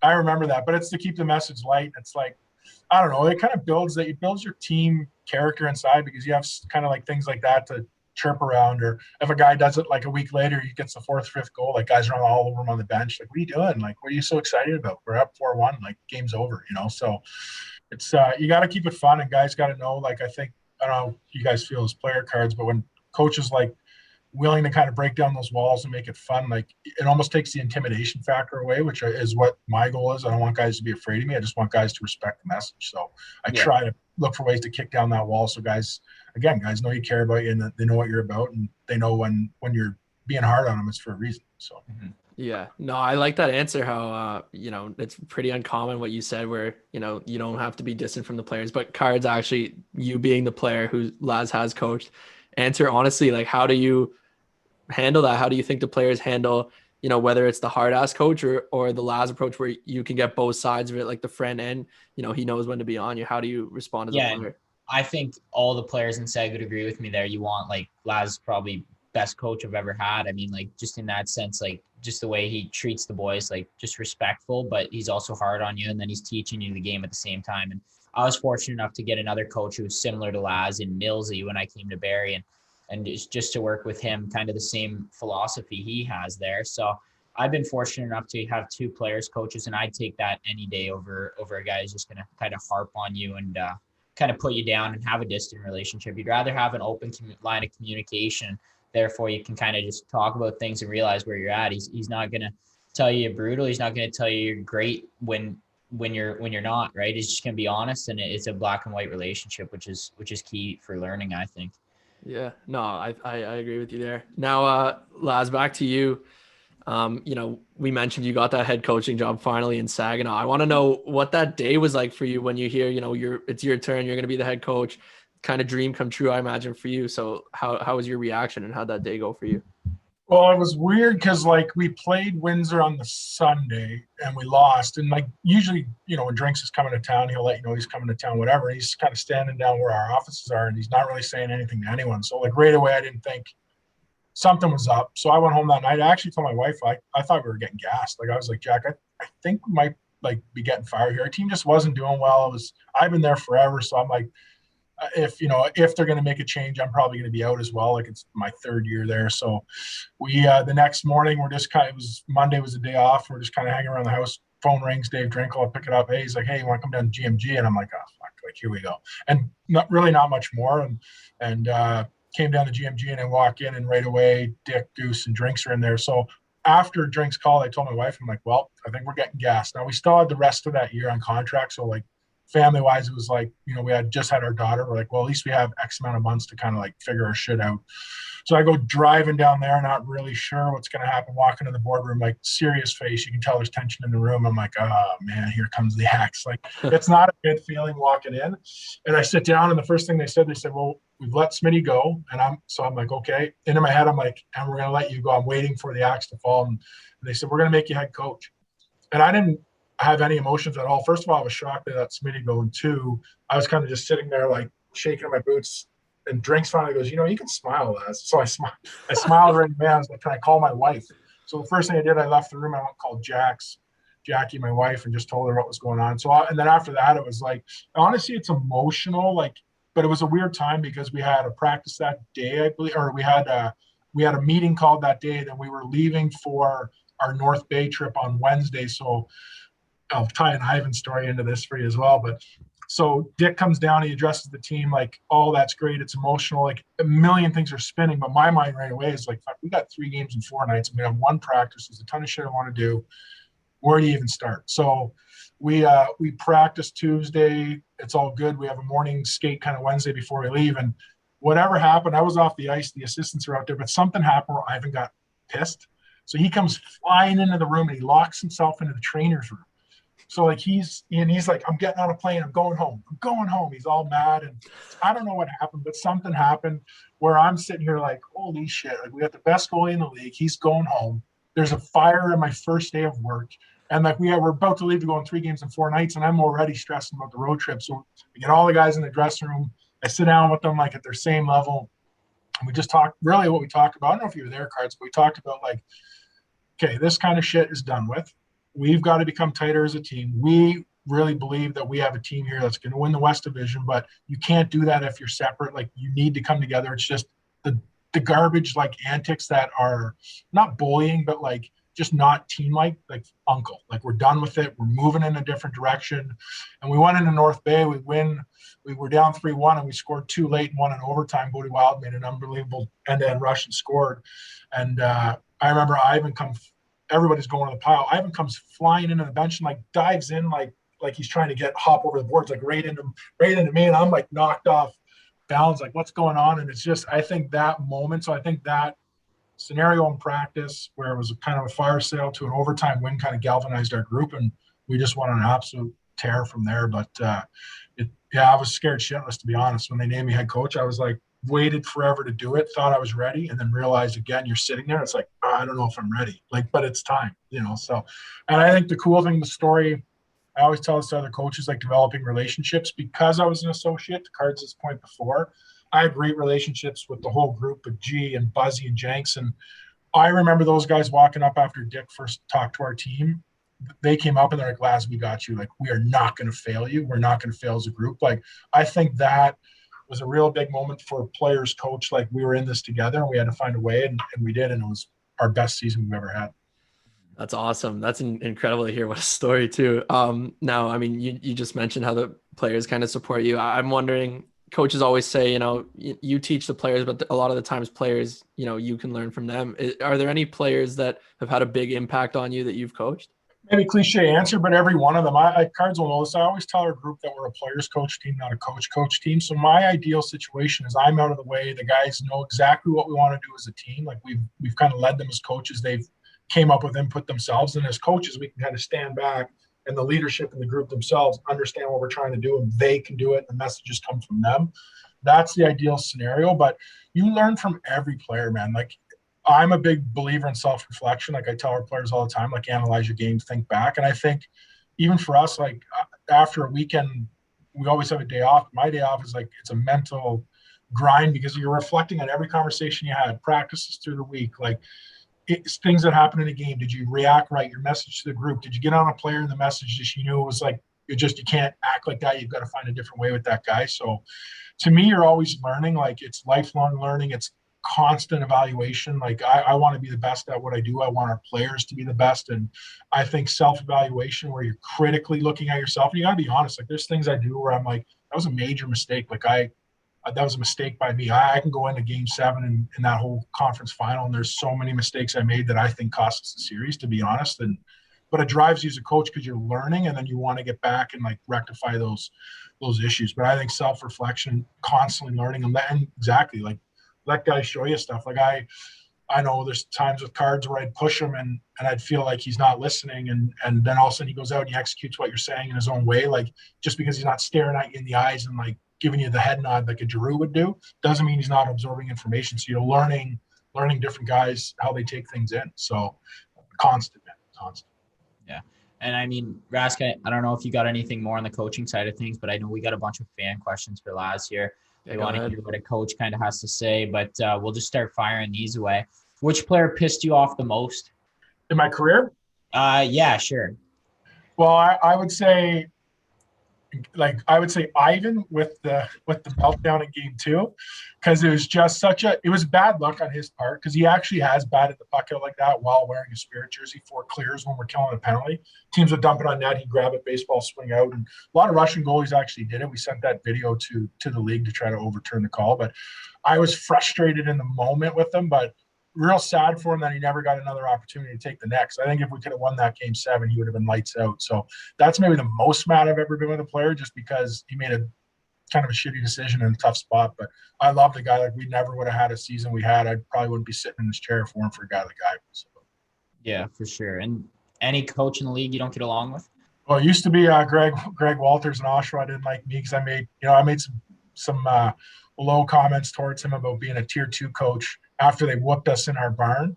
And him and I have since rectified that, but I was just trying to get under his skin. But I don't think so. Like, try to create relationships with every coach. Like, he's the only guy that I've ever had words with on a bench, but he was pretty heated, and I wouldn't want to come across Greg Walters. He's a beast. So I'm glad that we're friends again. So. Yeah, no, that was actually hilarious. And that was the game Baber just started going wild too. I remember the Baber just started losing. This was at the Dow, no? And yeah. And Baber takes the puck after the whistle goes down, like shoots it on net, and then just starts trying to go every single person on Oshawa. So he didn't help your case there. I didn't even see what happened though. Like, I wasn't even looking all of a sudden because the game was over, right? Like, it was end of buzzer. It was 2 seconds of face-off was outside the zone. So I'm not even watching. All of a sudden I hear 10 whistles. I look up and there's a huge scrum, and I'm like, what the fuck just happened? And Baber's in there. And I saw Greg Walters looking at me, and he kind of gave me one of those. So I came down to say, like, I was gonna say, what happened? And he's like, yeah, like right on me. And I'm like, oh, like, so I start going back at him because, like, I guess we're in one.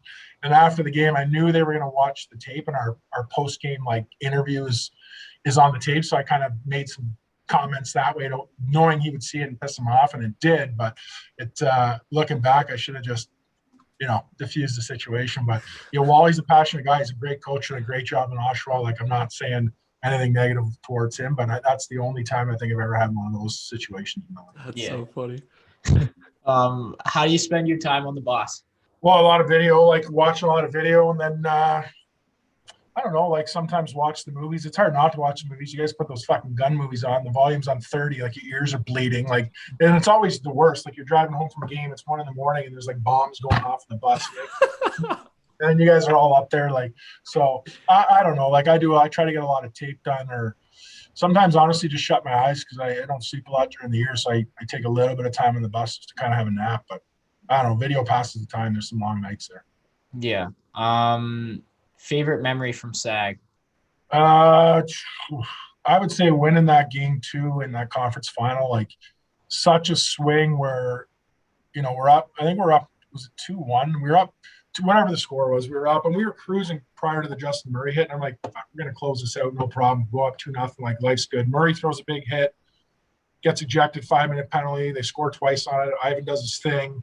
It feels like, oh shit, we got 2 guys that we're going to probably lose for most of the series.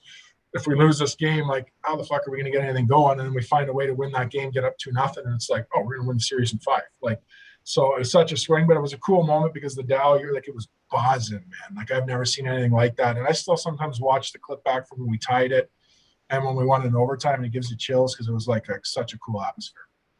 Yeah, no, and I remember because you put me in the press box that night for the listeners. So I got to see the atmosphere. Perfect view there. But we got one. Who's your favorite number 12 defenseman?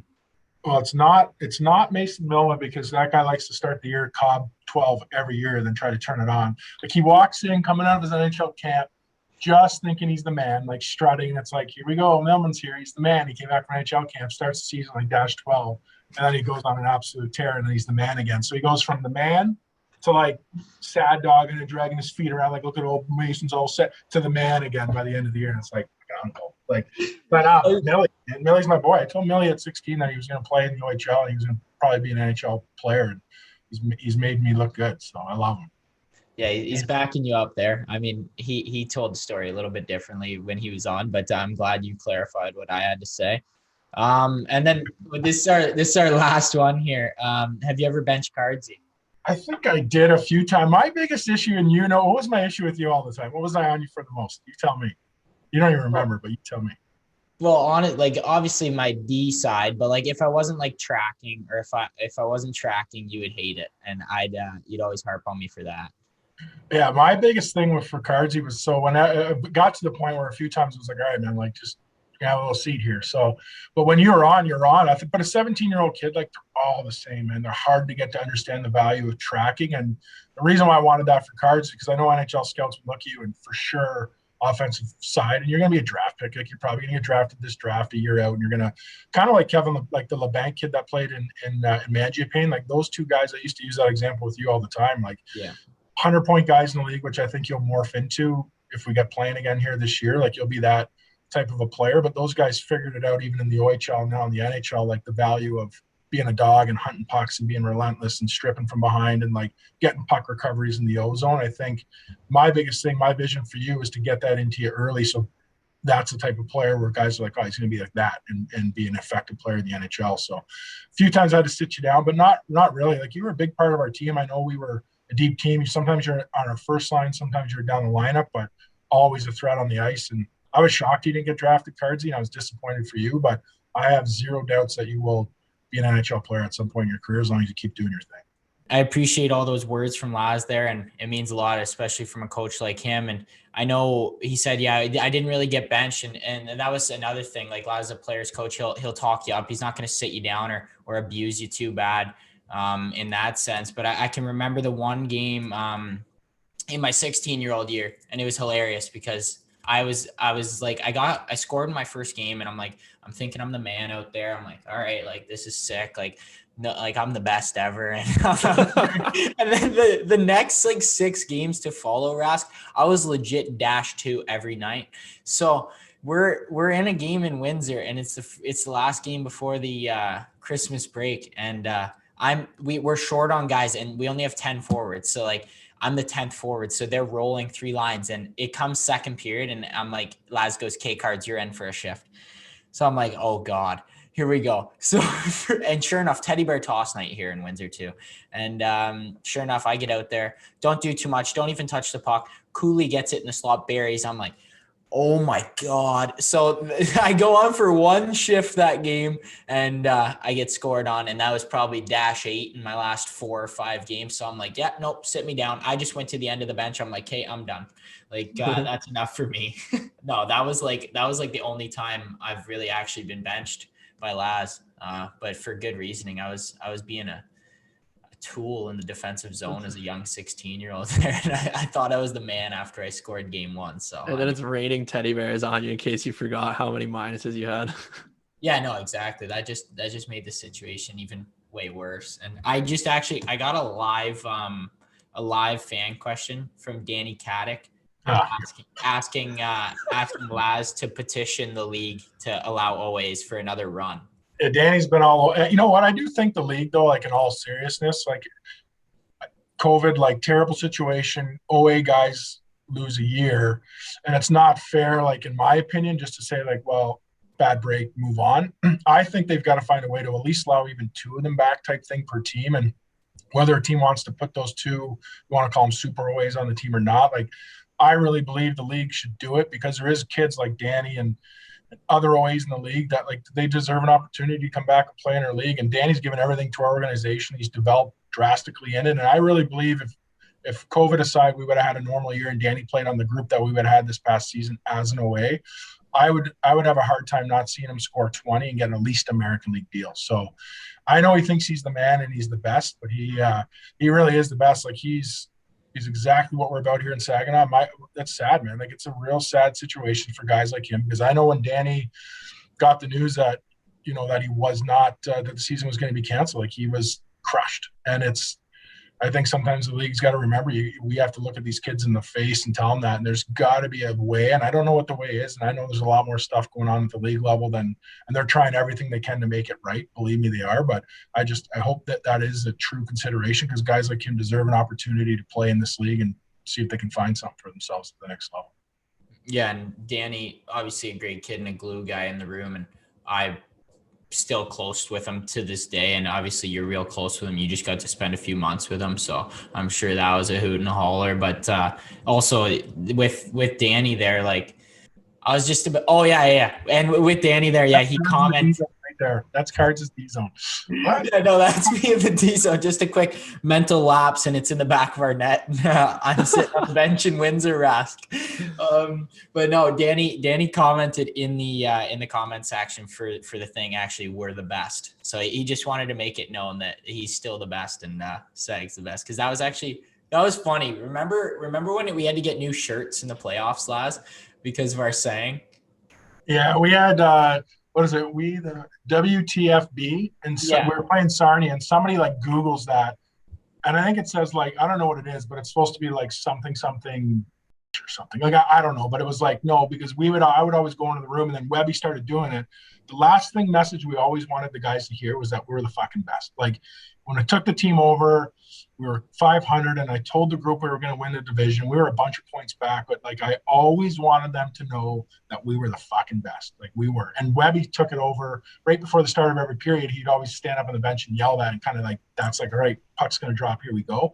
So we put that on our shirt, and I think, I didn't realize those 4 letters meant something else, or I probably would have said we have to find a different way to get our message on there. So anyway, we changed our playoff shirts, but it was honestly just to remind our guys that we're the best, man. Like I think mindset and confidence in hockey life, anything you do. And I wanted our group to, and I really believed it. Like, and obviously we're 5 wins away from a title, 1 win away from the final. Like we really believed we were the best, and that was the swagger we had. We didn't care where we're going. We're the best. We're going to beat you. Don't like it too bad. That was our mindset. Yeah, and obviously I think we would have won the Memmer realistically if we didn't have a few bad bounces, and I would have been wearing a ring around with my 5 playoff games. But hey, you got to talk though. You scored in 1, didn't you? In game 1. I know it's your biggest goal of your life, and yeah, I was gonna say we always hear it's the biggest goal in Saginaw Spirit history.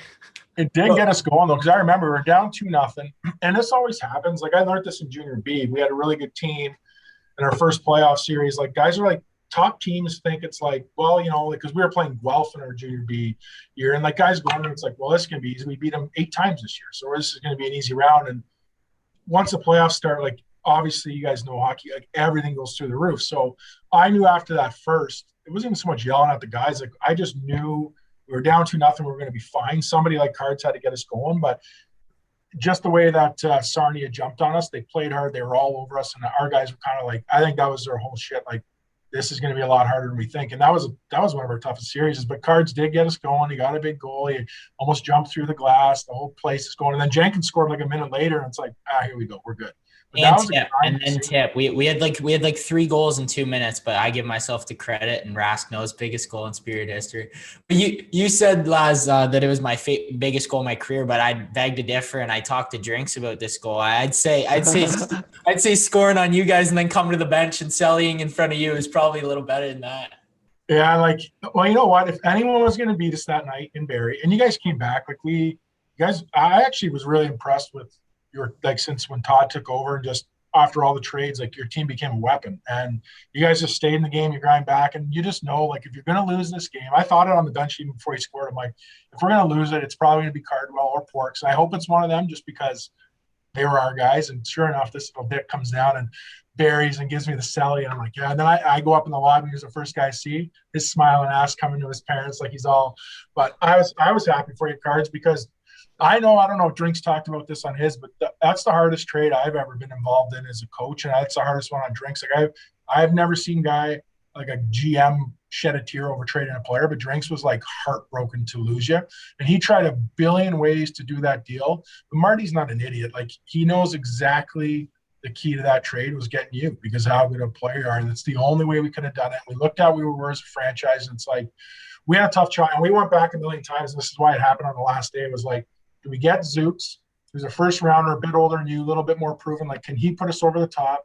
Or do we bet on, like, to keep developing Cardwell? Can he get us there? And at the end of the day, Drinks made that trade. But when you left that rink that day, like, he was in tears, man. Like, and it was like, it's the shittiest trade we ever had to make, because we loved you, like, the most, And so for you to come and score against us, it was like bittersweet, because I'm glad you got that redemption. But the thing that stuck with me, Cards, about you this is why I love you, is when I saw you after the game, and I don't even remember if you said this, you're up with your parents, and you guys talked about, well, I hope you guys go on and win a title. Like, if I can't be a part of that team, I hope you guys win. I hope Suzuki, that trade you guys made, like, put you guys over the top to win, and then we'll get our championship a year or two later in Barrie. And that it's why I love you, man, because I know you truly meant that comment, but it sucks, man, that you're still not a Spirit. But yeah, you buried against us and got me all fired up going into that was our first game of 3 and 4, and we lost to you guys, but your team is humming, man. Yeah, no, we actually, and like you said, it worked out. Tough day, and we talked about it with drinks too, and it definitely worked out for both sides in the time being. Obviously, COVID kind of screwed up your guys' side of the trade, I guess. But no, I was rooting for you guys if anybody was going to win, because we weren't ready to win. And I think next year we're going to be ready, and kind of being able to be a part of those Saginaw teams and how good they were. And is going to be huge for me too, going forward with the Barrie team as an older guy now, and just kind of having that experience. But yeah, no, like, I give all the credit in the world to you and Drinks and the rest of the boys there for kind of everything there. And that's why I wanted you guys to win so bad. So it was special in that way. And then, yeah, no, it was definitely nice giving you guys the gears a little bit for sure. That didn't hurt. Well, Marty, if Barrie and Marty know what's going on, like, they want to win, they better put a C on that jersey. I know you're lobbing for the captain, but I'd give it to you. Barrie, 100%. Hey, let's go. Hey, yeah, might as well have the chat if I'm wheeling around. Come on, Barrie, come on. Hey, lads, imagine this though. When I'm 16, if you had told me that you'd be saying I deserve a captaincy now, would you ever think you'd see the day? You know what, though? Truthfully, we talked about it based on who you were as a person. Like, we didn't know what your career was going to be, but we're like, definitely the makeup of you, I'm like, captain material, because of, like, you have a way of, all the guys like you.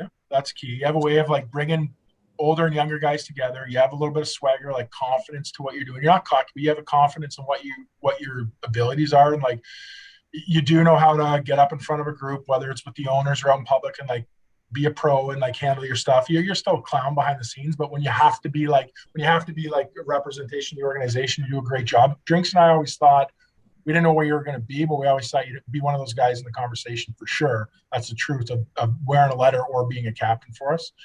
And then, I that's the honest truth, because, like, when the games are on, you're a gamer too. Like, you watch what you've done in golf, and, you know, I know you won that title. I can't remember what it was, some national title, and you're down by a couple strokes, and you hit that 12-foot putt. You think you're the man walking around, like that kind of, like, big game, you know, like big dick energy, whatever you guys want to call it, like, you have it. And that's the truth. Like, at the end of the day, when you're in, if I've learned anything about the conference final, when you get into those real crowds going, because you guys are teenagers, you're in a 5,000 seat arena, it's buzzing, you can barely think, and you guys get all riled up easily. So do coaches, but, like, teenage kids for sure, it's like a big moment. You need a guy that has kind of like your makeup to settle the guys down, where guys will listen to what you say, but you can handle the moment. It's not too big for you, you know? So I've learned that about looking for captains. You need guys that can, in those moments, get you through and then do everything right day to day. Yeah, and I mean, learning from a guy like G doesn't hurt too. I know we had G on, and he's a sick captain and just a guy who goes to work every day and works his ass off. But I mean, I feel like we could go on forever, Rask, but we gotta call our quits at some point. So no better time than now. But we just want to say thanks so much, Laz, for coming on. Really appreciate it. All the advice, all the kind words today, and everything. And you'll be looking good here soon. Behind the bench with your Axel watch, and hey, we'll see what we can do. We'll talk to Manscaped. Maybe we'll get that your beard cleaned up a little bit for you. Manscaped me. Yeah, I got like a $10 one now. Pulls my hairs out. It's all blotchy, like I look like crumb. But no, I appreciate it, man. You guys' podcast is legit. I love the guys you get on it, and the stories, and just the connection you make with the players. Like, you learn a lot. I learn a lot about other organizations and the different kids in the league by listening to you guys do your thing. So I'm disappointed you got Marty on before me, but I got my watch either way, and I cannot wait to wear that during the game next year and flash it to you. So thanks, Laz. Appreciate it. Yep. See ya. And thanks to Chris Lazary and the Saginaw Spirit for quite an awesome episode. Man, Cards, you absolutely got your tires pumped these two interviews. Like, honestly, good for you, dude. I was pretty fired up hearing them speak about you. No one knows other than you about how emotional that trade was. So it's pretty cool hearing both their perspectives on it. And what do you think of those interviews?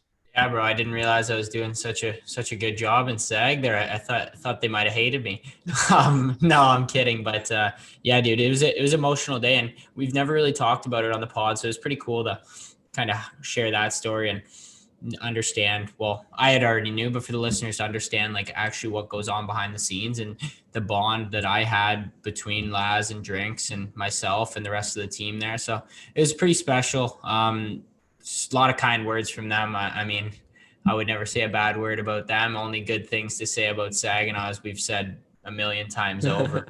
And but no, I really appreciate them coming on. And yeah, it was a lot of good insight too. I mean, from a GM standpoint, we had Marty on talking before about kind of coach GM.